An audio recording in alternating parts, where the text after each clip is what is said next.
मौलाना सरदार अहमद साहब रहमतुल्लाह अलैह के पास ना एक बूढ़ी अम्मा अपना बेटा छोड़ गई।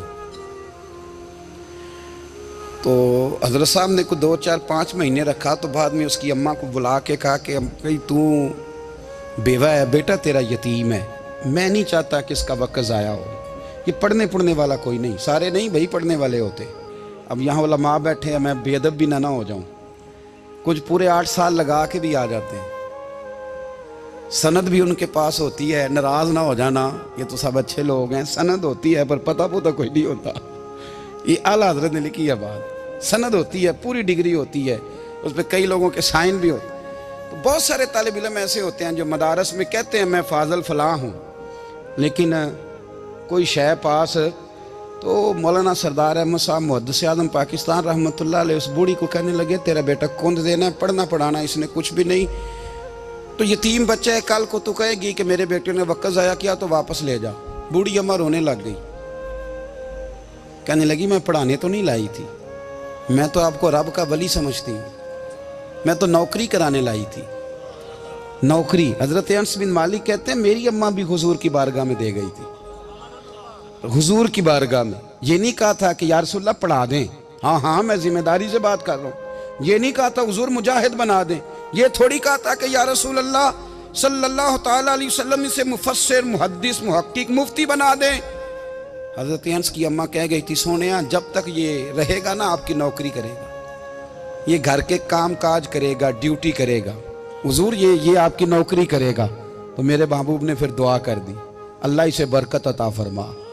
तुम समझता है खिदमत वाला खाली रह जाता है? जितना जायका खिदमत वाले को मिलता है, जो उसके नसीब में आता है, वो किसी का नसीब कहां भाई। हजरत अनस कहते हैं हुजूर ने दुआ कर दी, बरकत की। मुझे तो खेती बाड़ी आती भी नहीं थी, पर लोगों के बाग में साल में 1 दफा फल लगता था, मेरे बाग में 2 दफा लगता था। हुजूर ने दुआ कर दी अल्लाह इसे औलाद दे। फरमाते हैं मेरे बेटे, मेरे पोते, मेरे नवासे, मेरी बेटियां, फरमाते हैं मैं जिंदा हूं और मेरी 100 औलादे मौजूद हैं। परेशान हो गया 100 सुन के बच्चे 2 ही अच्छे, 100 औलादे मेरी मौजूद हैं। हजरत अनस भी मौलाना सरदार अहमद साहब के पास ना छोड़ गई बच्चा। कहने लगी हजरत जी मैं को पढ़ाने के लिए थोड़ा छोड़ गई हूँ, मैं तो इसलिए छोड़ के गई हूँ कि आप मेहरबानी करें, खिदमत कराएं। तो हजरत जी कहने लगे कोई ऐसा काम ही नहीं, खिदमत वाला क्या कराऊं। कहने लगी पट्ठे पवा लिया करो जी। हूँ लड़ पेंदे ने, कहने ने बच्चे काम कर दें मदरसे का। हालांकि अब कहाँ बच्चे काम करते हैं, अब तो गुजर गया दौर, अब तो बच्चे काम कराते हैं। अब बच्चे भी नाराज हो रहे हैं, घूर घूर के देख रहे हैं। सही कह रहा हूँ आपको, बच्चे काम कराते हैं, बच्चे कहाँ काम करते हैं। कहने लगी ये चारा डाले करेगा आपकी भैंसों को। तो हजरत ने उसको कहा कि बीबी चारा मेरी भैंसों को डालने के लिए मैंने बंदा रखा हुआ है, तो तू जा ले जा। कहने लगी हाथ बांध के हुजूर मेहरबानी करें रख ले, चारा डालेगा। और पुत्र तवज्जो से चारा डालना हजरत की भैंसों को। रोने लगी। हजरत ने रख लिया, महीने का खर्चा भी देते। शाम को ना वो सारा दिन काम करता, शाम को आके पैरों में भी बैठ जाता। हजरत जी लाएं तेल थोड़ा सा, पैर ना दबा दूं।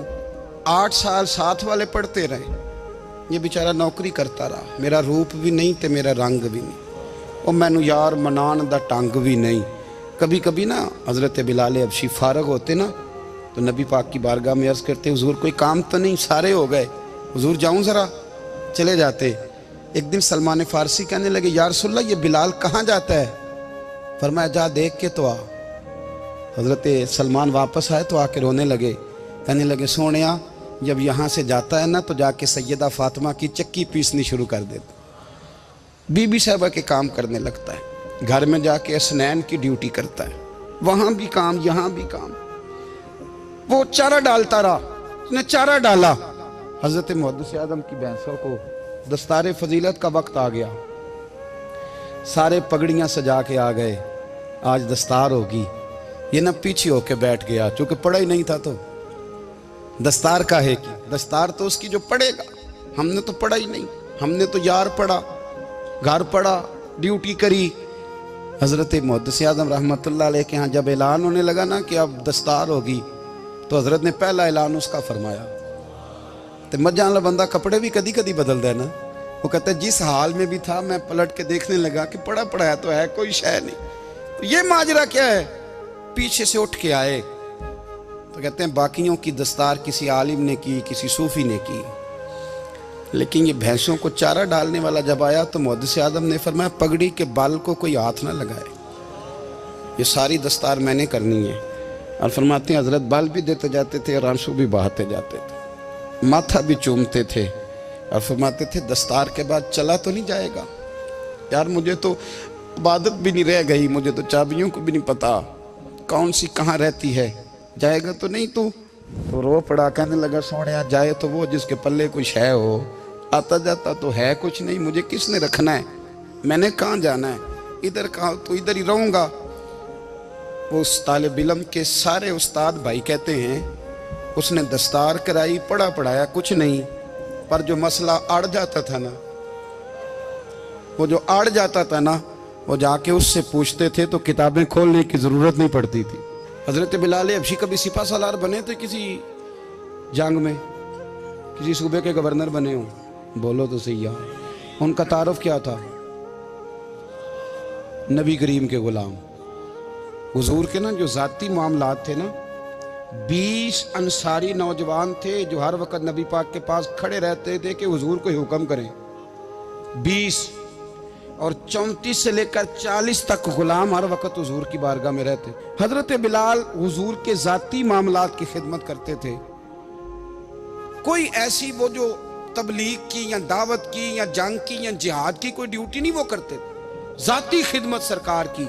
हजरत उमर फारूक वो शख्स हैं कि जिन्होंने कभी किसी बंदे को खातर में नहीं लाए हो, लेकिन जब हजरत बिलाल आते थे ना तो जनाब उमर उठ के खड़े होते थे, कुर्सी छोड़ते थे और फिर एक नारा लगाते थे, कहते थे या बिलाल अंता सैयदुना, बिलाल तू हमारा सरदार है यार, तू हमारा। यानी इश्क का ज़ौक़ पूरा करना उन्हें भी आता था। इसलिए मेरा मशवरा है, मेरी राय है, और जो मेरा हुक्म मानने वाले हैं उनके लिए मेरा हुक्म है कि ज़ौक़ ना कभी भी ख़राब करना, कभी भी ना ज़ौक़ ना ख़राब करना, अपना लुत्फ़। मैंने कई दफ़ा, मैं पहली दफ़ा मदीना शरीफ हाज़िर हुआ तो एक बाबा जी मेरे आगे आगे थे, तो उनको ना धक्के मार रहा था। वो सामने खड़े होते हैं ना, अल्लाह खैर फरमाए, अपनी अपनी ड्यूटी है ना, उनकी भी एक ड्यूटी है ना जी। तो वो धक्के मार रहा था तो बाबा उसे कह रहा था तेरी खैर होवे पहरेदारा, रोजे दी जाली चुम लैन दे। उन्हें फिर धक्का मारिया तो फिर उन्हें कहता तेरी खैर होवे पहरेदारा। मैंने, वो बिल्कुल अनपढ़ बाबा जी थे, पर मुझे उन्होंने बहुत बड़ी बात समझा दी, मैंने उनसे बड़ा सीखा, मिंबर पे जिक्र कर रहा हूँ।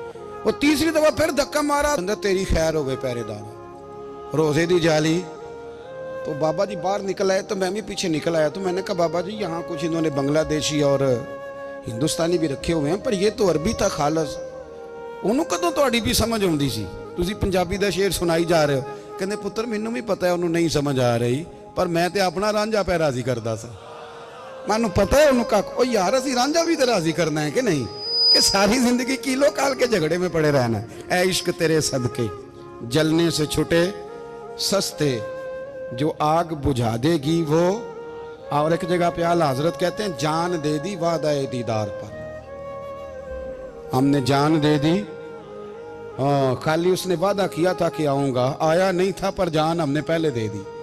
तो इसलिए ना ज़ौक़, शौक़, प्यार, वारफ्तगी, मोहब्बत असातिज़ा के लिए, बुज़ुर्गों के लिए, उलमा के लिए, मशाइख के लिए, बड़ों के लिए, ना ज़ौक़ ना कभी ख़राब होने पाए। अल्लाह आपको सलामत रखे।